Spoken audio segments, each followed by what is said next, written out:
اکرم صلی اللہ علیہ وسلم کی شخصیت کے عظمت کے مختلف پہلو ہیں۔ ایک ہے آپ کا مقام و مرتبہ اور آپ کی عظمت بحیثیت نبی، ایک ہے آپ کی عظمت، آپ کا مقام رفیع و بلند بحیثیت انسان۔ پھر انسان کی حیثیت سے بھی ایک پہلو ہے روحانیات کا، آپ کا مقام اور مرتبہ روحانی اعتبار سے، اور دوسرا پہلو ہے عام انسانی معاملات کا، جن میں کہ انسان اپنی زندگی کے دوران لامحالہ جن میں سے گزرتا ہے اور مختلف حیثیتوں سے اس دنیا میں کام کرتا ہے۔ تو یہ جو مختلف پہلو ہیں عظمت محمدی کے صلی اللہ علیہ وسلم، ان میں سے بعض پہلوؤں کے بارے میں یہ بات ہمیں اچھی طرح سمجھ لینی چاہیے کہ اس کی عظمت، آپ کی عظمت کا بیان تو درکنار، اس کا ادراک اور شعور اور فہم بھی ہمارے لیے ناممکنات میں سے ہے۔ دیکھیے، سادہ سی مثال ہے کہ ایک معالج کا، ڈاکٹر کا، حکیم کا کیا مقام اور مرتبہ ہے اپنے فن میں، اس سے ظاہر ہے صرف کوئی معالج یا حکیم اور ڈاکٹر ہی جان سکتا۔ ایک انجینئر کا کیا مقام ہے اپنے فن میں، اس سے واقفیت صرف انجینئر کو حاصل ہو سکتی۔ لہذا ایک نبی کی حیثیت سے محمد الرسول اللہ صلی اللہ علیہ وسلم کا کیا مقام و مرتبہ ہے، یہ صرف کسی نبی ہی کے لیے ممکن ہے کہ اس کا اندازہ کر سکے، کسی غیر نبی کے لیے یہ محال عقلی ہے۔ مزید برآں کسی بھی انسان کا کسی فن میں کیا مقام ہے، اس کا جو ایگزیکٹ تعین ہے،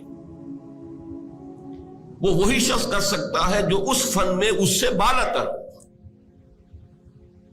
اس لیے کہ نیچے جو ہوگا وہ تو صرف دیکھے گا اوپر کی طرف، اس کے لیے یہ ممکن نہیں ہے کہ اپنے سے بلند تر مقام کے حامل شخص کا اصل مقام و مرتبہ معین کر سکے۔ اب ظاہر بات ہے کہ نبی اکرم صلی اللہ علیہ وسلم سے بالا تر مقام کسی نبی کا نہیں، لہذا کسی نبی کے لیے بھی یہ محال عقلی ہے کہ وہ حضور کے اصل مرتبہ اور مقام کو سمجھ سکے۔ وجہ یہ کہ عام انسان غیر نبی، اس کے لیے تو جیسا کہ میں نے عرض کیا یہ محالات عقلیہ میں سے۔ اسی طرح روحانی اعتبار سے حضور کا کیا مقام ہے، ظاہر بات ہے کہ ہم جیسے لوگوں کے لیے اس کا ادراک و شعور ممکن نہیں۔ چند باتیں میں آپ سے عرض کیے دیتا ہوں، بعض اعتبارات سے خود حضور نے اسے واضح کیا کہ یہ تمہارے لیے ناممکن ہے کہ سمجھ سکو۔ مثال کے طور پر حضور صوم وصال رکھتے تھے۔ صوم وصال اسے کہتے ہیں کہ آج روزہ رکھا اور شام کو اسے افطار نہیں کیا، وہی روزہ رات سے گزر کر پھر اگلے دن تک چلا اور اگلے دن شام کو افطار ہوا، تو یہ 2 دن کا صوم وصال ہے۔ اگر یہی بات آگے ایک اور دن چلے گی تو 3 یوم کا صوم وصال ہو جائے۔ نبی اکرم صلی اللہ علیہ وسلم یہ صوم وصال رکھتے تھے، لیکن اپنے ساتھیوں کو، صحابہ کو، یعنی نوٹ کیجئے ہمارے لیے تو کیا سوال پیدا ہوتا، صحابہ کو بھی روکتے تھے۔ جس پر کسی صحابی نے سوال کر لیا تو آپ نے فرمایا صلی اللہ علیہ وسلم، ایکم مثلی، تم میں سے کون ہے جو میرے مانند ہو؟ ابھی تو عند ربی، میں تو اپنے رب کے پاس رات گزارتا ہوں، وہ یطعمنی و یسقینی، وہ مجھے کھلاتا اور پلاتا ہے۔ اب بتائیے ہم میں سے کس کے لیے ممکن ہے کہ تصور کر سکے کہ یہ شب بصری جو اللہ کے ہاں ہوتی تھی اس کی نوعیت کیا تھی، اس کی کیفیت کیا تھی، وہ کھلانا اور پلانا کس نوعیت کا تھا جو اللہ تعالیٰ محمد رسول اللہ صلی اللہ علیہ وسلم کے ساتھ معاملہ کرتا تھا۔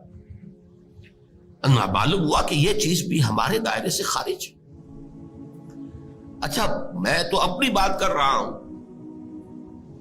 میں سمجھتا ہوں کہ بڑے سے بڑے صوفی اور بڑے سے بڑے ولی اللہ کے لیے بھی ممکن نہیں ہے کہ حضور کے روحانی مقام کا پورا پورا ادراک کر سکے۔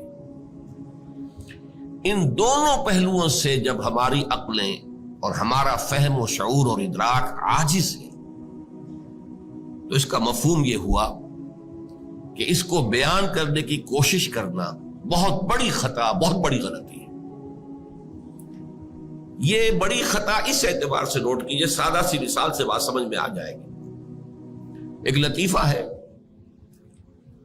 کسی دیہاتی کی کوئی مشکل تھی جسے کسی ایک شہری بابو نے، شہری شخص نے حل کر دیا، اور وہ شخص جو تھا شہری، وہ ڈپٹی کمشنر تھا، لیکن اس دیہاتی نے اسے دعا دی، خدا تجھے پٹواری بنائے، اس لیے کہ اس دیہاتی کے لیے سب سے بڑا عہدہ، سب سے زیادہ صاحب اختیار ہستی پٹواری کی تھی۔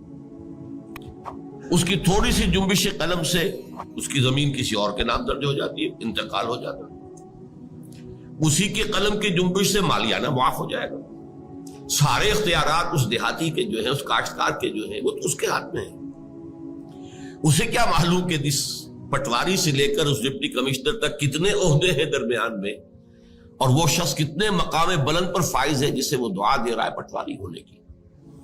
تو اسی کا اندیشہ ہے کہ ہم اگر حضور کے ان مقامات کو بیان کرنے کی کوشش کریں گے تو شدید خطرہ ہے کہ ہم حضور کی توہین کے مرتکب ہو جائیں، اس لیے کہ کما حقہ بیان ممکن نہیں ہے۔ جب کما حقہ بیان ممکن نہیں ہے تو ہم اپنے تصور کے مطابق مدح کریں گے، اور وہ بہت کمتر ہوگی اصل مقام کے اعتبار سے، اور اسی کا نام توہین ہے۔